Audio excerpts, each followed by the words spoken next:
야고보서 2장 1절에서 13절 말씀입니다.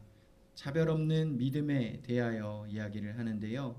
우리는 사실은 모두 다 좀 이렇게 특권을 누리기를 좀 원하실 거예요.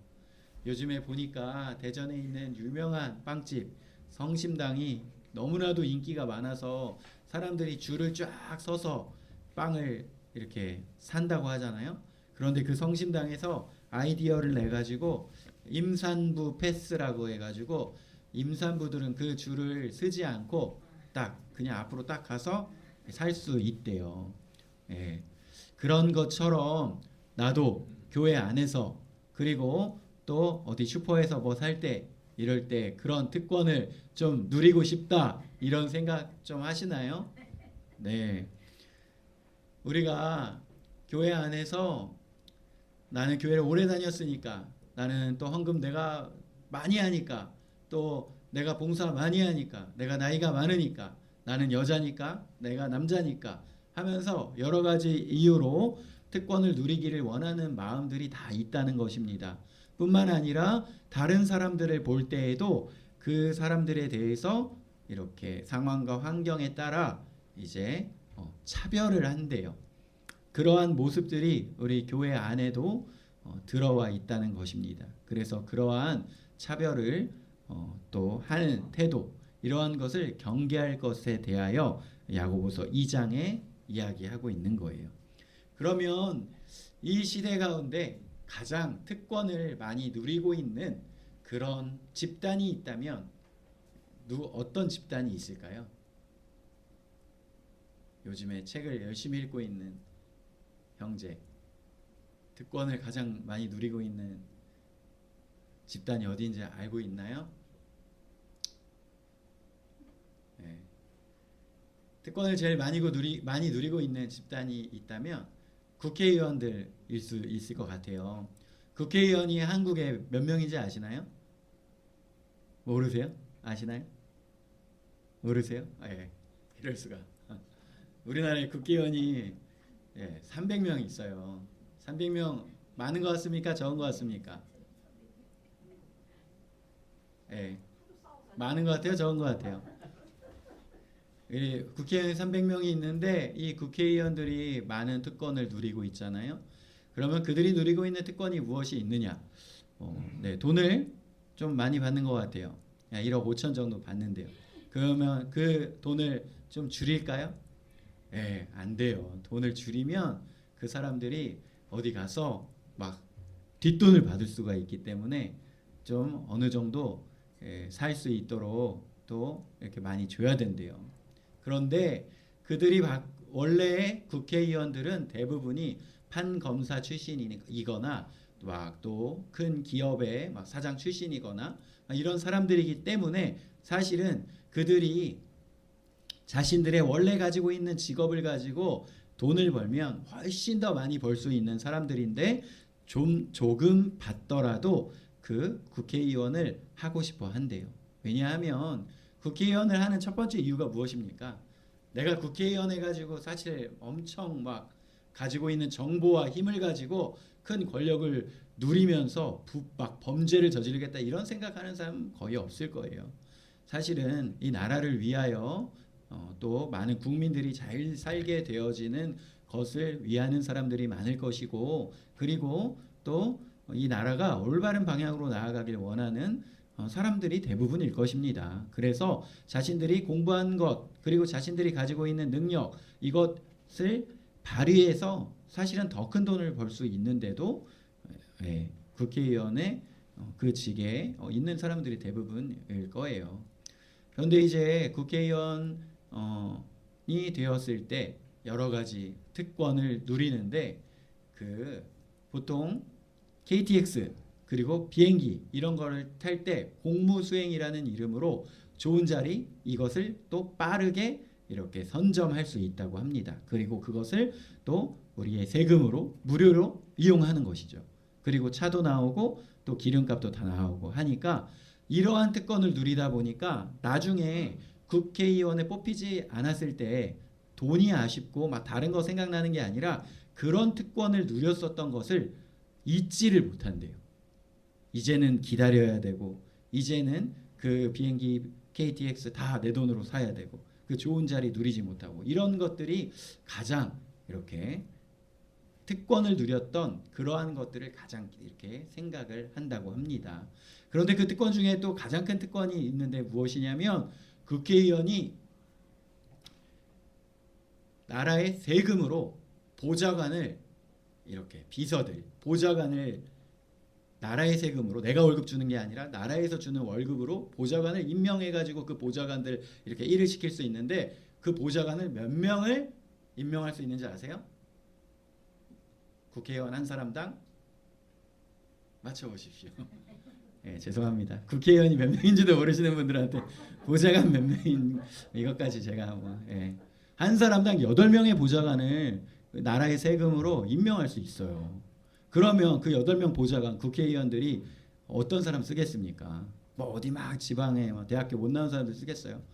다 서울대 연고대 그리고 다 유학 갔다 온 사람들 최고의 브레인들 8명을 이렇게 나라의 세금으로 자신의 비서로 임명해 가지고 그들에게 일을 시킬 수 있는 거예요. 그래서 이러한 특권을 누리는 것을 잊지 못한다고 해요. 그래서 사실은 이것이 굉장한 거죠. 8명의 최고의 엘리트를 딱 뽑아가지고 그 사람들에게 일을 시킬 수 있다는 것. 그래서 그 똑똑한 사람들한테 일을 시키다 보니까 나중에는 이 국회의원들이 이 똑똑한 보좌관들한테 일을 다 이렇게 맡겨놓고 정작 자기는 일이 어떻게 돌아가는지도 모르는 일들이 생긴다고 합니다. 그래서 이제 사람들이 맨날 싸우기만 하고 그래서 국회의원 300명 너무 많은 거 아니냐라고 이야기하는데 원래 우리나라 인구 비율로는 사실 300명이 부족하다고 해요. 500명 이상이어야 한다고 해요. 그래서 이제 국회의원 숫자를 늘리되 보좌관을 줄여서 직접 일할 수 있도록 해야 한다. 이게 옳은 방향으로 나아가는 것입니다. 예. 그래서 그러한 가운데에 이 특권을 내가 누리고 또 특별히 그러한 권력과 힘과 돈을 가지고 있는 사람들에게 특별한 대우를 해주는 것 이러한 것에 너무나도 익숙해져서 살아가게 된다면 우리의 삶이 망가지게 되고 그것에 대하여 하나님께서 경고하고 계시다는 거예요. 제가 예전에 1000명이 넘어가는 교회에서 20대 중반에 막 26 이럴 때 사역을 했어요. 그때 그 교회에 전임 목회자만 해도 거의 20명 가까이 되었습니다. 그래서 어떤 교회 안에 장례식이 있었을 때 성도의 장례식이 생겼을 때 교회 안에서 꽤 헌금도 많이 하고 중요한 이런 자리에 있으셨던 분의 가족의 장례였던 것 같습니다. 이제 모든 교역자들 총 출동해야 한다 해가지고 이렇게 토요일 아침 일찍 모든 교역자들이 총 출동해서 20여 명이 그 운구하는 그 곳에 버스까지 20명이 딱 도열해가지고 찬송가를 딱 부르면서 이렇게 했었어요. 꽤 누구인지 자세히 알지 못했지만 성도의 죽음 가운데 이렇게 찬송가로 천국 배웅을 하며 이렇게 하는 자리가 젊은 20대 전도사에게는 꽤나 이렇게 은혜로웠던 시간이었어요. 그렇게 시간이 지나고 얼마 후에 교회 안에 또 장례가 났다는 얘기를 들었어요. 그래가지고 제가 이제 수석 부목사님에게 목사님 그러면 저희 요번에 또 다 같이 가나요? 물어봤더니 목사님이 저를 딱 보면서 아니야 안 가도 돼. 올 필요 없어. 이러시는 거예요. 어떤 사람의 장례식에는 이 목회자 20명 총 출동해가지고 양쪽으로 도열해서 찬송가를 부르고 어떤 사람의 장례식에는 괜찮아. 올 필요 없어. 교회 안에 성도의 죽음 가운데 그것이 어떠한 기준으로 정해지는 것일까요? 우리는 보통 믿음이 좋다, 신앙생활을 오래 했다, 열심히 예배한다 이런 이야기를 하죠. 야고보는 아주 직설적으로 물어봅니다. 정말 그 믿음이 예수 그리스도를 믿는 믿음이 맞느냐라고 물어봐요. 그러면서 그 믿음의 기준, 그것에 대하여 아주 구체적으로 이야기를 합니다. 영광의 주 곧 우리 주 예수 그리스도를 믿는 믿음을 너희가 가졌으니 사람을 차별하여 대하지 말라라고 이야기를 하고 있어요. 야고보는 왜 2장의 이 서두부터 강력하게 이런 이야기를 할까요? 제가 방금 교회 안에 있었던 이야기를 했지만 이 수천 년 전에 예수님의 시대 그리고 제자들의 시대에도 그러한 차별의 일들이 너무나도 많이 있었다는 것입니다. 힘을 가지고 있는 사람들, 돈을 가지고 있는 사람들을 특별 대우하고 귀하게 여기며 돈이 없고 가난하고 어려운 자들을 함부로 대하는 일들이 사회에 당연한 것처럼 여겨졌을 뿐만 아니라 교회 안에도 그런 일들이 만연해 있었다는 거예요. 하지만 오늘 야고보는 확실하게 이야기를 하는 것입니다. 예수님을 믿는 믿음과 사람을 차별하는 태도는 같이 갈 수 없다라고 선언하는 거예요. 여기서 말하는 차별이라는 것은 노골적으로 무시하는 것을 이야기하는 것만은 아니었어요. 은근히 더 반갑게 인사하고 은근히 더 신경 쓰고 은근히 더 중요하게 대하는 그러한 모든 태도를 포함하는 이야기입니다. 그럼 우리는 교회 안에서 혹시 이 사람이 조금 더 잘나서 똑똑해서 돈이 많아서 내가 그렇게 좀 더 잘해주지 않았나, 내가 좀 더 반갑게 인사하지 않았나 생각해 보아야 한다는 거예요. 교회 안에 얼마나 이런 일들이 만연해 있으면, 예전에 MB 정부 때는 아예 고소형 이런 이야기가 있었어요. 정부에서 아예 이 대통령의 코드 인사를 하는데, 코드 인사라고 하면 이제 또 얘네가 안녕하세요 이렇게 생각하니까, 그 인사라는 거는 대통령이 장차관을 뽑는데 그 장차관을 자신이 원하는 사람들로만 딱 뽑는데, 그 원하는 사람들을 신문에서 분석해 보니까 고소영이라고 이야기하는데, 이 고소영이 배우 이름이 아니라 고려대 소망교회 영남 출신이었다는 거예요.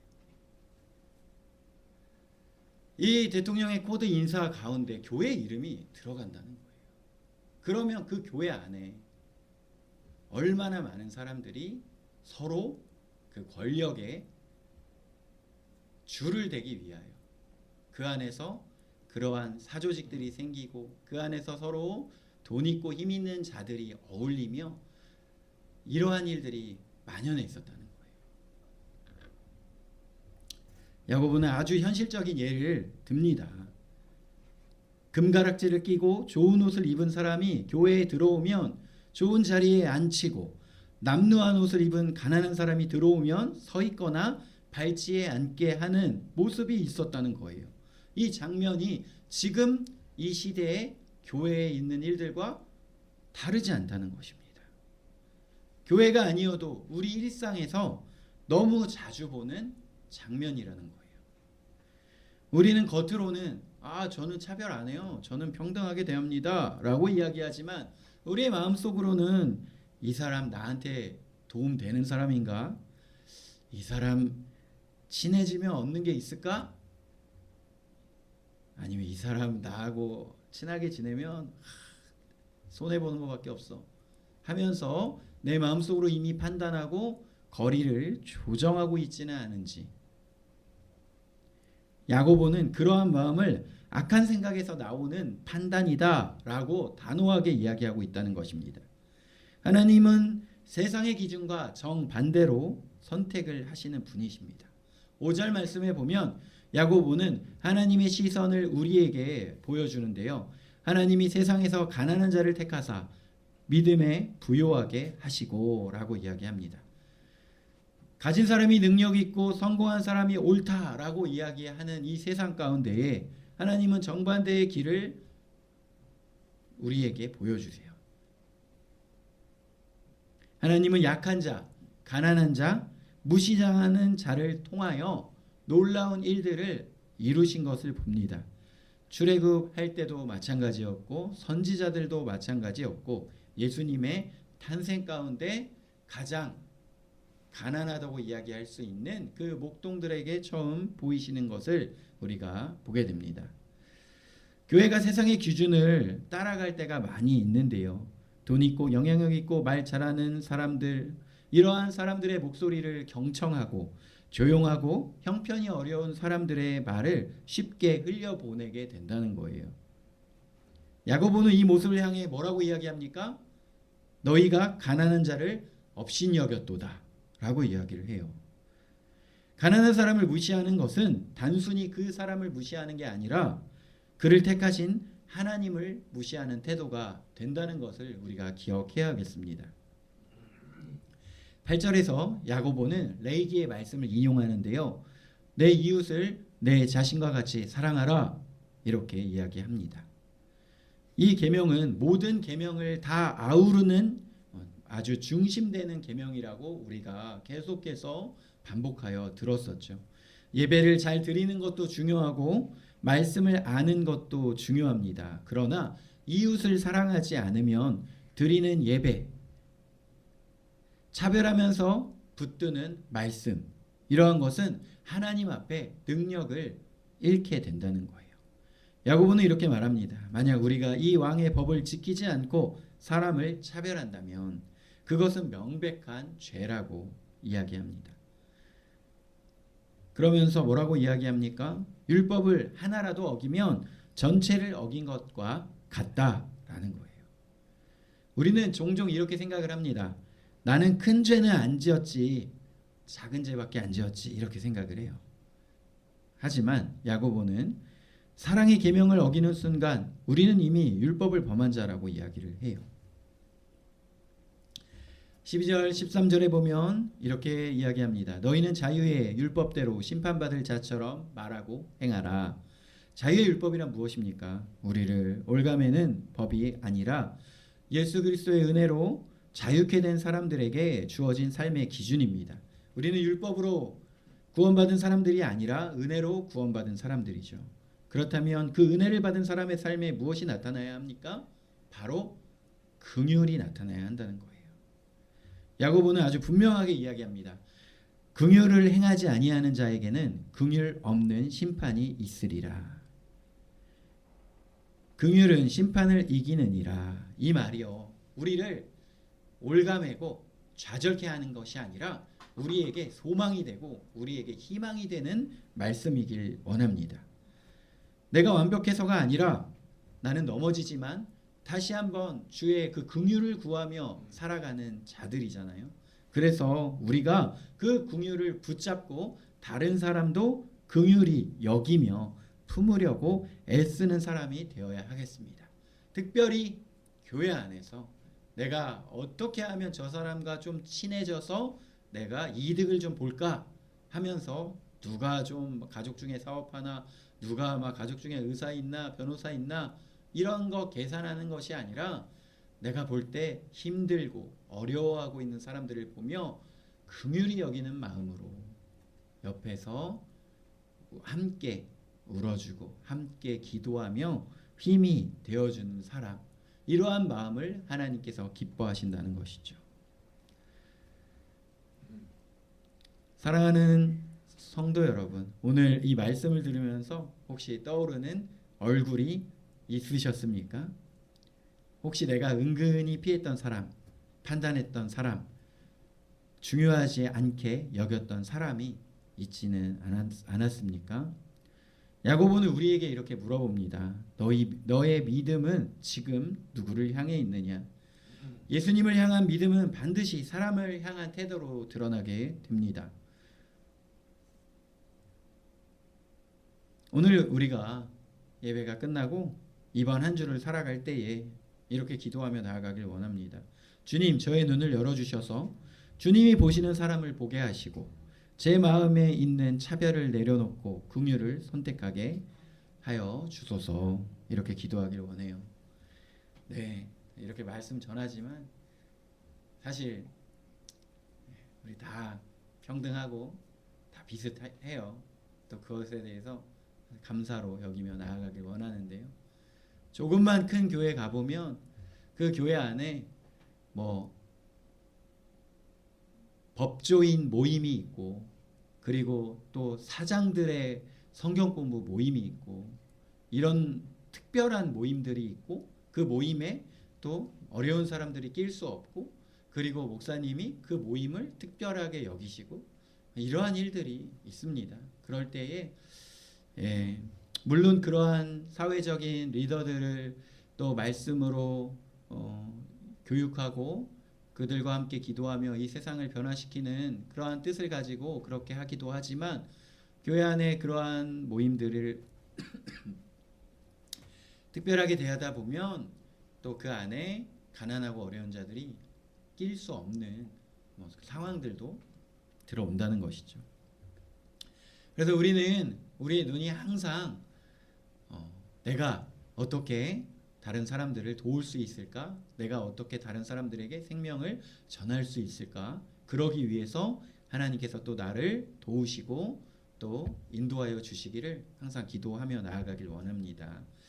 제가 예전에 청년회 때 다녔었던, 지금 부모님 다니고 있는 교회에 이렇게 조금 부잣집이 있었어요. 그리고 그 집사님이 이 방수 사업을 하셨는데, 이 교회 안에 청년들 중에 그 아르바이트를 안 해본 청년들이 없을 정도였어요. 그래가지고 저희가 다 청년들이 모여가지고 이렇게 그 집사님과 함께 전국을 누비며 아르바이트를 할 때에 그 집사님 아들이 20대 때 결혼을 했어요. 지금 생각해 보면 한 24, 이 정도에 결혼한 거, 굉장히 일찍 결혼을 했죠. 그래서 친구들 중에서는 거의 제일 처음 결혼했을 테니까, 그때 당시에 벌써 지금으로부터 한 30년 전이니까 다 친구들이 대학교 졸업 안 한 친구들도 대부분이었을 거고, 그래가지고 다들 얼마나 돈이 있었겠습니까? 축의금 한 3만 원, 5만 원 이렇게 들고 대부분 갔을 텐데요. 그 친구들 중에 특별히 몸이 좀 이렇게 불편하고 굉장히 가난했던 친구 한 명 있었어요. 그 친구랑 같이 가가지고 이렇게 결혼식에 이제 갔는데, 야 누구야? 너는 있어봐. 내가 네 거 식권도 받아다 줄게. 이렇게 얘기했더니 이 친구가 아니야, 나도 축의금 낼 거야 하면서 축의금 내더라고요. 그래가지고 이렇게 같이 식사를 했는데 나중에 아름다운 장면을 보게 됐어요. 저희들의 친구의 그 부모님 되시는, 혼주 되시는 그 집사님이 갑자기 이 친구 나중에 불러가지고, 야, 너 왜 축의금 내고 그래? 이러면서 축의금을 돌려주신 거예요. 그런데 그 축의금을 돌려주셨는데 어떻게 돌려주셨냐면, 이 친구가 3만 원 내서 이렇게 축의금 냈는데 10만 원 넣어가지고 돌려주신 거예요. 그 마음이 너무 아름답지 않습니까? 너 결혼식 그냥 와도 되는데 너 왜 이렇게 냈어? 이러면서 3만 원 들어있던 그 축의금 봉투 안에 10만 원을 내서 돌려주시는 모습을 봤어요. 그래서 그 모습을 보면서 이 집사님 사업이 다 잘 되는 이유가 있구나. 이분이 교회 안에서 어떻게든 어려운 청년들 아르바이트 시켜주고, 또 이렇게 몸이 불편한 친구에게는 이런 식으로 또 챙겨주는 그 마음, 이러한 것들을 하나님께서 기뻐 받으시는구나 라는 생각을 하게 되었습니다. 우리 안에 잘난 사람들만 모이는 것은요, 교회 모임이 아닙니다. 교회 안에는 잘난 사람도 있고 조금 부족하고 도움이 필요한 사람도 있습니다. 하지만 그 안에 우리가 귀하게 여기며 또 잘 챙겨주고 또 서로 판단하지 않는 교회다운 교회의 모습이 있기를 원합니다. 오늘 야고보의 말씀을 통하여 우리의 믿음이 다시 한번 점검되기를 원합니다. 차별 없는 믿음, 긍휼이 이기는 삶, 그 삶을 통해 이 땅에 하나님의 나라가 조금 더 선명하게 드러나기를 원합니다. 시간에 기도드리겠습니다.